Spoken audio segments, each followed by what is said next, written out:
Bom, vamos retomar de onde a gente parou, né? Falamos sobre os 4 primeiros tipos de uso capião. Vamos falar agora sobre a uso capião especial urbana coletiva. Essa uso capião, ela está prevista no Estatuto da Cidade, no artigo 10.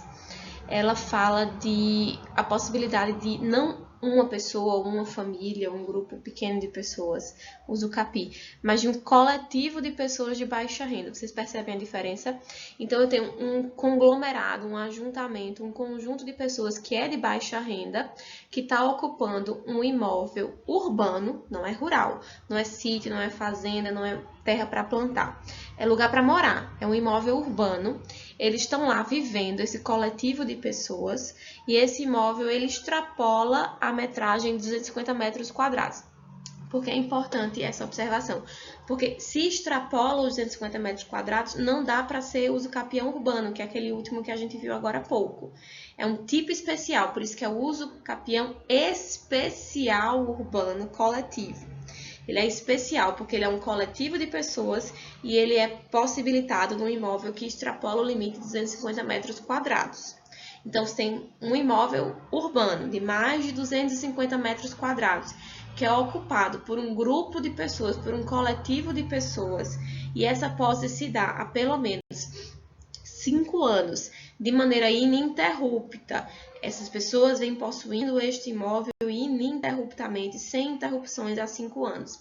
E não sofreu oposição. Ninguém veio reivindicar. Ninguém tentou tomar de volta. Ninguém ajuizou a ação possessória. Ninguém ajuizou a ação reivindicatória. Então, essas pessoas podem usar o capi. O que é que vai determinar se esse coletivo de pessoas é um coletivo de pessoas de baixa renda? Aí é o juiz do caso concreto que vai determinar. Tem vários indicativos de que uma pessoa é uma pessoa de baixa renda. Pode ser pessoas que têm cadastro em programas sociais, como, por exemplo, o Bolsa Família, pessoas que são desempregadas. É o juiz que vai verificar se a pessoa é ou não é de baixa renda, compreendem? Mas, a rigor, apesar de ser um parâmetro subjetivo, que é o que é baixa renda para mim, o que é baixa renda para uma outra pessoa, isso é um parâmetro subjetivo. Mas, a rigor, existe um consenso social do que seria uma pessoa de baixa renda. Além disso, quando essa uso capião ela é concedida, ela é verificada, ela é declarada, o juiz entende que a partir desse momento, esse imóvel ele foi concedido, foi declarada propriedade para esse grupo de pessoas. Mas não é como se o juiz ele fosse formar um condomínio de edifícios, não, dizendo qual é o lote de cada um, qual é o apartamento de cada um. A gente vai entender que é feito um condomínio. Que tipo de condomínio eu quero dizer para vocês? Nesse tipo de uso capião, o condomínio ele é indivisível. Quer dizer que, digamos que é um coletivo formado por 500 pessoas diferentes. Então, é como se esse único imóvel, que digamos seja de 500 metros quadrados, ele tivesse 500 donos diferentes. Cada pessoa tivesse, portanto, uma fração, 500avos do total. Mas a gente não sabe determinar exatamente qual é o pedaço de terra de cada um desses condôminos. Existe o condomínio divisível e existe o condomínio indivisível. Este uso capião forma um condomínio indivisível. Eu não sei qual é o pedaço, qual é a fatia de cada um desses possuidores que viraram donos. Eu sei que eles têm uma fração, essa fração ela é ideal. A gente vai estudar ainda condomínio e vocês vão ver qual é a diferença de um condomínio divisível para um condomínio indivisível. Mas, a princípio, o condomínio que a gente tem mais acesso, mais conhecimento, seria o divisível, que é repartido. Então, se você tem um apartamento, que é o apartamento 101 do edifício Boa Vista, você tem uma fração que você consegue determinar e especificar. E se você quiser vender, você vende aquela sua fração, com aquelas características. Mas no condomínio indivisível, você vende uma porcentagem do todo. E todos têm uso ao total, ao completo. Compreendem? É claro que essas famílias, essas pessoas vão se organizar na prática, vão dizer cada um qual é o seu pedaço de terra, cada um qual é o seu apartamento, se for o caso em um edifício. Mas, a rigor, o condomínio é indivisível, ok? Entendemos? Vamos passar, então, para uso capião rural coletiva. Então, a mesma lógica, não tinha uso capião especial rural, não tinha uso capião especial urbana, vai ter uso capião coletiva urbana, vai ter uso capião coletiva rural também. Mesma lógica, eu tenho um número considerável de pessoas. Não é uma pessoa, não é uma família, não são aquele mesmo agrupamento familiar. É um ajuntamento, um conjunto de pessoas diferentes que está na posse ininterrupta e sem oposição. Vejam que tem dois parâmetros, dois requisitos que existem para todo e qualquer tipo de uso capião, é que esta posse do candidato a proprietário por uso capião tem que ser uma posse ininterrupta, sem interrupções, e tem que ser uma posse sem oposição, sem contestação, sem que alguém vá lá e diga, epa, saia daí que a posse é minha. Então, na uso capião rural coletivo, eu tenho há 5 anos posse ininterrupta e sem oposição de um número considerável de pessoas. Esse número considerável de pessoas tem boa fé. E eles estão lá realizando obras que são de interesse social e econômico.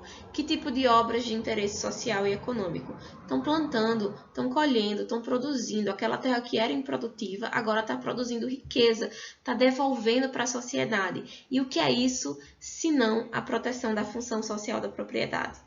Então, nessa uso capião rural coletiva, vou conceder a propriedade de um imóvel rural para um número considerável de pessoas. Esse número considerável de pessoas, então, realiza obras que cumprem a função social da propriedade. Então, essas pessoas elas não precisam justificar os parâmetros de uma uso capião ordinária ou extraordinária, se fosse caso não haver boa-fé. Elas podem tentar se classificar aqui com uso capião rural coletiva em apenas 5 anos. Além disso, eu já até tinha adiantado para vocês na última aula, não foi? A gente tem a uso capião familiar também. O que seria uso capião familiar? Aí a gente tem circunstâncias muito mais específicas. Por quê? O possuidor que vai alegar propriedade em razão de uso capião familiar, ele na verdade já era proprietário. Só que ele era proprietário só de metade do imóvel. Como assim? O que é que pode acontecer? Eu tenho uma sociedade conjugal. Tenho pessoas que são casadas. No casamento, elas adquirem a propriedade de um determinado imóvel. Vejam só, se esse imóvel não extrapolar o limite de 250 metros quadrados, este imóvel que é urbano, não existe uso capião familiar sobre imóveis rurais. O imóvel tem que ser urbano e ele não pode extrapolar 250 metros quadrados. Então, esse casal comprou esse imóvel dentro de uma cidade urbana que não excede 250 metros quadrados. E eles moram lá, estão morando. Moradia da família. 3 requisitos já, tá? Urbano, até 250 metros, moradia da família, da sociedade conjugal. Só que aí, em determinado momento, um dos cônjuges abandona o lar. O que seria o abandono de lar? O marido batia na esposa, o juiz mandou retirar da casa. Isso não é abandono de lar. Isso é uma ordem judicial que manda sair da casa. Abandono de lar é quando a pessoa deixou para trás a sua vida, não tem planos de voltar, não deu satisfação. Não é porque está no meio do processo de divórcio que houve abandono de lar. Não é porque o casal está brigando, o marido foi passar uns dias na casa da mãe que houve abandono de lar. Abandono de lar é quando a pessoa se vê... a pessoa que ficou, digamos, a esposa, no meu exemplo, ela ficou sem entender o que tinha acontecido. O marido disse, eu vou ali comprar cigarro e nunca mais voltou. Isso é abandono de lar. Compreendem?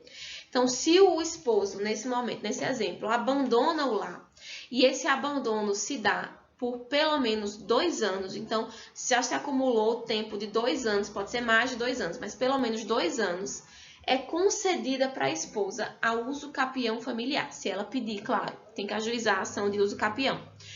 Como assim? A propriedade que era de ambos os cônjuges, como o marido abandonou lá, deixou tudo para trás, ela vai ser considerada proprietária singular. Só ela vai ser a dona. O marido que não dá mais notícias, que foi embora, que abandonou, ele não vai ter mais direito à propriedade. Porque, a rigor, se o imóvel é adquirido na sociedade conjugal, a meia-ação é metade da esposa, metade do esposo. Nesse momento que ele abandona, se ele abandona por mais de 2 anos, então fica só da esposa. Compreendem? Esse é o uso capião familiar. Além disso, a gente tem também o uso capião indígena. O que seria o uso capião indígena? O uso capião indígena é aquela que é concedida para o indígena, que seja integrado ou não. O que é que significa isso? Pode ser um indígena que não tem integração com a sociedade colonizada de acordo com os parâmetros europeus ocidentais. Pode ser um indígena que mantém as suas tradições culturais de maneira mais forte. Ele, nesse caso, ele é não integrado. Ou pode ser um indígena que está integrado, que até adotou muito da postura e da cultura dessa nossa colônia ocidental, desse processo de colonização pela Europa. Isto é, ele não usa mais as roupas tradicionais, ele vai para a escola, ele foi para a escola, digamos que ele tem até uma graduação, mas se ele tem a tradição cultural indígena, se ele nasceu de um grupo tribal indígena, então ele tem direito a esse uso capião indígena, integrado ou não, tá claro isso para todo mundo? Ele tem a posse de um imóvel, um determinado lote de terra, um conjunto de terra, de menos de 50 hectares, uma terra pequenininha. Menos de 50 hectares. Se essa posse der por 10 anos de maneira ininterrupta, ele vai ter direito à propriedade. A única exceção é se a terra for da União, se for terra pública, ou se já pertencer a um outro grupo tribal. Então, o Estado não vai tirar de uma tribo para entregar para outra, ou tirar de uma tribo para entregar para um indígena. Se já é de um grupo indígena, fica com eles. Esse tipo de uso capião é mais fácil para o indígena ter uso capião reconhecido nesses termos. A gente não precisa analisar se a posse é de boa fé, se é de má fé, como é que se deu o momento da tomada da posse, enfim. Se tem há 10 anos, é indígena, menos de 50 hectares, não sendo da União, não sendo de outro grupo tribal, vai ter direito à propriedade. O juiz vai declarar a propriedade desse indígena, desde que essa posse se acumule por 10 anos. Ok? Tá claro para vocês? Por fim, para a gente encerrar esse debate sobre uso capião, vamos falar sobre uso capião administrativa. O que é que significa isso? Geralmente, o uso capião ele é concedido em juízo. É um juiz que vai verificar, de acordo com as provas que são apresentadas para ele, se os requisitos, se os parâmetros de uso capião foram respeitados. E aí ele vai prolatar uma sentença declaratória de uso capião. Mas é um processo judicial. É um procedimento judicial e a gente sabe que o processo do judicial nem sempre é célere. Qual é a maneira de ter a sua garantia de propriedade por uso capião já dada, sem precisar passar por um processo judicial propriamente? É através da uso capião administrativa. Ao invés de procurar um juiz, você procura um tabelião, um cartório. Você vai no cartório, você apresenta os documentos que o tabelião vai pedir. Em geral, o tabelião vai pedir uma ata notarial atestando o tempo de posse, vai pedir memorial e planta feita por um profissional técnico, então você vai pedir para um topógrafo, um técnico medir e dizer qual é a planta daquele determinado imóvel para ele verificar a questão de área, se a área é um dos requisitos para uso capião, como a gente viu que às vezes tem que ter menos de 50 hectares, menos de 250 metros quadrados. E você precisa de um justo título, um documento que você mostre para o tabelião dizendo, olha, eu tenho esse contrato, eu tenho esse recibo, eu fiz esse depósito para essa pessoa. Então, para provar a boa-fé, compreendem? E o tabelião, verificando os requisitos do tipo de uso capião que você alega, é você que vai dizer se o uso capião é familiar, se o uso capião é ordinário, se o uso capião que você quer é extraordinário. Então, você vai mostrar para o tabelião, ao invés do juiz, todos os requisitos. E o juiz vai, o tabelião vai, então, através de uma escritura pública, garantir o seu direito de propriedade, reconhecendo o seu uso capião. Ele vai fazer a mesma coisa que o juiz faria, só que sem processo judicial, só com um processo administrativo. É uma forma de acelerar a garantia do uso capião. É claro que vocês podem contestar, dizendo que é uma... Poxa, quer dizer que já é possível de fraude um juiz, imagina um cartório, que é o processo que tem menos rigor formal. Até pode acontecer, mas a gente vai entender, vai pressupor de que o cartório, como o juízo, trabalha de boa fé. Pessoal, mais uma vez eu vou encerrar esse vídeo agora e a gente passa para a terceira parte para falar sobre a sessão. Até mais!